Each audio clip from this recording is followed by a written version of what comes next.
Wiper Kalonzo Musyoka ko jatend DAP-KU jino malo kone mane en jalup jatend akara jatend piny masani Kithure Kindiki mondo gwe tao bang' ka doho nyose ng'ado ni chenro mar thicho Rigathi Gachagua e apisi notimo ataro mar chik. Jotelogo wacho ni ng'eto mar doho nyiso ni Gachagua nitiere kod thuolo kaka jalup jatend piny hie kendo ok owinjore Kindiki owuogi apisi. Bende omedo ni en kod to gi jogo mawal ne bedo commissioners mag duol matimo yiero IEBC.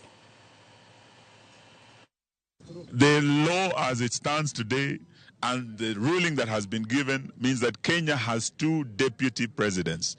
This is a situation, I want to agree with His Excellency Kalonzo Musyoka, that is untenable. And we cannot, as a country, continue having 2 deputy presidents when our constitution provides for only one. One has to go.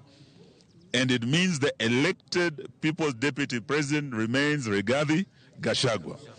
And the number one issue is the reconstitution of the Independent Electoral and Boundaries Commission.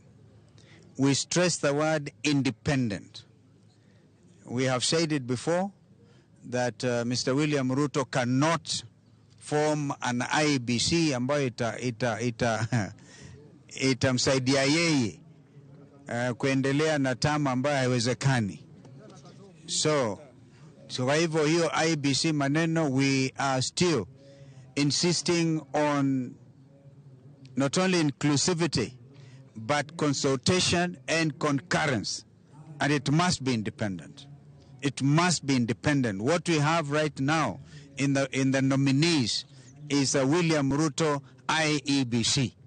Na wananchi hawatakubali hiyo.